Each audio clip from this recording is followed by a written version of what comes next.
Engines, performance and drive. Decent dynamics let down by a poor petrol CVT powertrain. Hop into the Mitsubishi Eclipse Cross and you'll find a relatively high-up driving position, but it's comfortable enough thanks to the supportive seats and well-placed pedals. Initially the car feels as though it will be a little on the uncomfortable side, as the low-speed ride isn't as smooth as a Peugeot 3008, but once you get going it rides well. It's at its best on a motorway or main road, as big potholes tend to thud into the cabin, although it's no worse than a Sitka, and the seats help take the edge off things. We've only tried the car on Spanish roads so far, so we'll reserve judgment on the ride quality until we get the chance to try the car here in Britain. Body control on corners is good, while the reasonably quick and direct steering means it's actually pretty good to drive on a sweeping road. There's not much feedback through the wheel, but that's common to SUVs in this class, and while the Mitsubishi isn't as good to drive as the 3008 Orca, it's not a long way behind by any means. However, a CVT gearbox in the only car we've tried so far takes a big toll on the driving experience. If you only ever drive in the city, the efficient gearbox system will probably work well, but put your foot down and the revs soar noisily as the gearbox resists the need for a higher ratio. It's common to so many CVTs, and while manufacturers say they are efficient, they just aren't enjoyable to drive. The CVT in the Eclipse Cross mimics a normal auto gearbox, but because of that it's actually the worst of both worlds.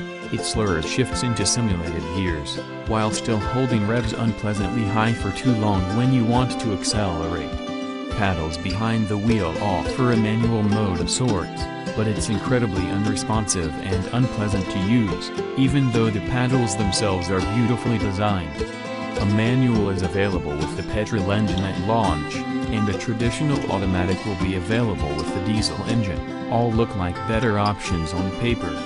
Ongen's the 1.5-liter turbocharged petrol engine we tried has 161 bhp and 250 Nm of torque, and it feels punchy enough to take on similar units in rival cars.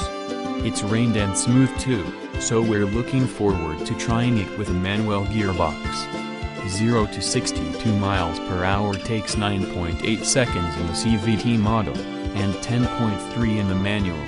A diesel version will also be available in the UK, and this engine has 148 bhp and 400 Nm of torque, although performance and economy figures are not available yet. MPG, CO2 and running costs. Petrol engine isn't particularly economical, especially next to efficient rival cars. Mitsubishi is launching its new Eclipse Cross with a brand new 1.5-liter petrol engine, which isn't very cheap to run.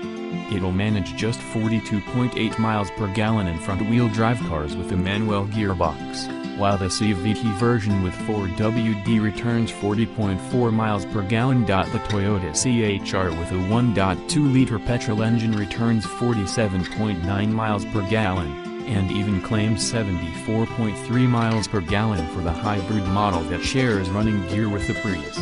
A 1.0-liter petrol Sitka will return 54.3 miles per gallon, and a 1.2-liter Peugeot 3008 manages 55.4 miles per gallon. All are significantly better figures than the Eclipse Cross, so you'll find that almost all of its rivals are cheaper to run.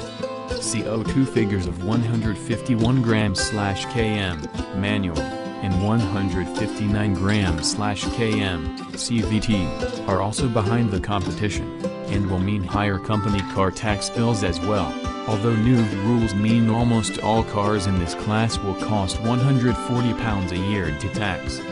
The Eclipse Cross will soon be available with a 2.2-liter diesel, but there are no official economy figures from this version yet. Expect it to be a better choice for low running costs. There's also no data on depreciation or insurance groups so far, so it's tough to say how the new Mitsubishi will fare when it comes to running costs, but check back soon, as when we've got the data this page will be updated with the latest info and a more definitive verdict. Interior, Design and technology. For neat interior design and quality materials meet handsome exterior looks. If it looks familiar, that's because the exterior design comes from the Mitsubishi XR-FEV2 concept car, and with its sloping roofline and sculpted bodywork, the Eclipse Cross has a coupe SUV look to it, similar to the Toyota CHR's distinctive styling. Mitsubishi's wide grille and large badge sit at the front of the car, but the nose is dominated by sharp chrome design highlights that move from the headlights inwards, pinching up the lower grille area and accentuating the headlights and fog lights. A silver skid plate gives it a hint of off-road feel too, as do the roof bars. At the side you'll notice the sloping roofline and rising shoulder line, but unfortunately this moves up towards the rather awkward boot hatch. A split rear windscreen allows the steep roof angle without losing practicality or visibility as a result, but it looks awkward, a shame considering the rest of the car is quite handsome. On the inside, the Eclipse Cross fares rather better, with its fairly Lexus-like design. The materials used inside are typically Japanese, high quality but a bit ugly looking. However, they are for the most part soft to the touch, with only a few scratchy plastics lower down. The design mimics the angular outside looks, but it's much more cohesive, and there are smart-looking, comfortable seats as well. Sat-nav, stereo and infotainment. A 7-inch touchscreen display comes as standard on the Eclipse Cross, and sits on top of the dash like in a BMW. The screen itself looks smart, and it's pretty responsive to the touch. There's a trackpad controller, not a center console, but it's easier to use the display itself to select the functions you need, and there are heater and aircon controls as physical buttons, unlike in the Peugeot 3008. An important feature. Where the screen loses points is in the fact that there's no sat-nav included. It supports Apple CarPlay and Android Auto, which some buyers will prefer to an in-car sat-nav anyway, but if you don't have a compatible phone then you'll be stuck without navigation, and you'll have to pay data charges to your phone carrier when you need to get somewhere. Practicality, comfort and boot space. The versatile and spacious interior means the Eclipse Cross will work well for families. The Eclipse Cross is a 5-seater only, although the rear seats can slide back and forth to change between extra legroom and more boot space. The front is spacious enough, with a decent driving position and plenty of storage cubbies within easy reach. Visibility is good front and rear, although the split rear windscreen means there's a solid line straight through your main mirror that could get distracting.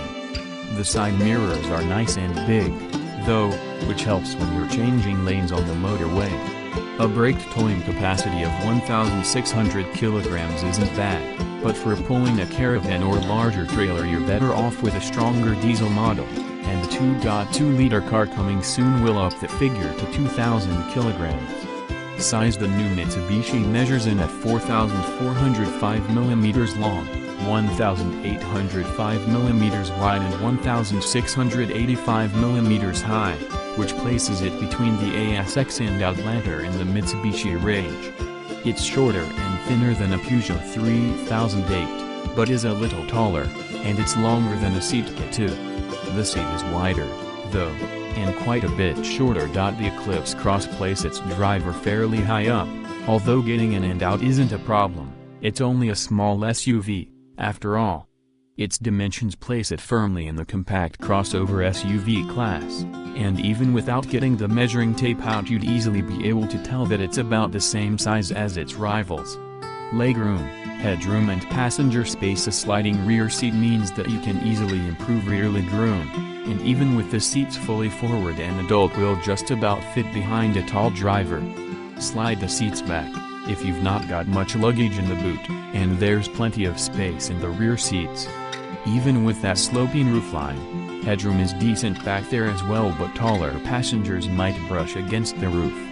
Boot. With the seats all the way back there's 341 liters of space in the boot, but slide them forward all the way and it opens up to 448 liters. That's not bad, but a Peugeot 3008 has 520 liters in the back all the time, and it's still spacious enough in the back seats as well. The opening is nice and tall, but it could be wider and the sides of the boot aren't flat. The floor is, though, which is the most important thing, and the seats fold down with no lip. A small loading lip shouldn't cause too much trouble for big items either. Reliability and safety. Euroncap hasn't tested the car for safety yet, but the Outlander FEV it's based on scored 5 out of 5 stars in 2013, scoring highly for occupant protection as well as in-car safety kit. We expect a similar result with the new Eclipse Cross, as it's stuffed with the latest equipment. Available safety tech includes adaptive cruise control, auto city braking, lane departure warning, blind spot warning, rear cross-traffic alert and auto high beams. A set of cameras allows a bird's-eye view of the car when you're parking using the 7-inch screen on the dash, which is a huge help in tight spots. The adaptive cruise control can go right down to a standstill, which holds the car when you're in traffic until you press the gas pedal and it moves up to match the speed of the car in front automatically. Warranty. A long warranty is a hint at how reliable the brand expects the car to be, and all Mitsubishis get 5-year cover as standard in the UK. That covers the car for up to 62,500 miles as well, and only Toyota, Hyundai and Kia models can match that, as the industry standard is a 3-year warranty period. There's even a 12-year anti-corrosion warranty period. Servicing. Mitsubishi offers a service plan for its range of cars in the UK, covering the first 3 services. It says over 90% of owners choose this plan, and while there's no information on the cost of what will be offered on the Eclipse Cross, it's likely to be a competitive offer. Lots of safety kit and a reputation for reliability are good signs. As the Mitsubishi Eclipse Cross is so new, it's hard to gauge how reliable it will be in the long run. It certainly feels well put together, though, and Mitsubishi has a strong reputation of building reliable, long-lasting cars. The brand failed to rank in our 2017 Driver Power Customer Satisfaction Survey, however, as it's not a large volume manufacturer. When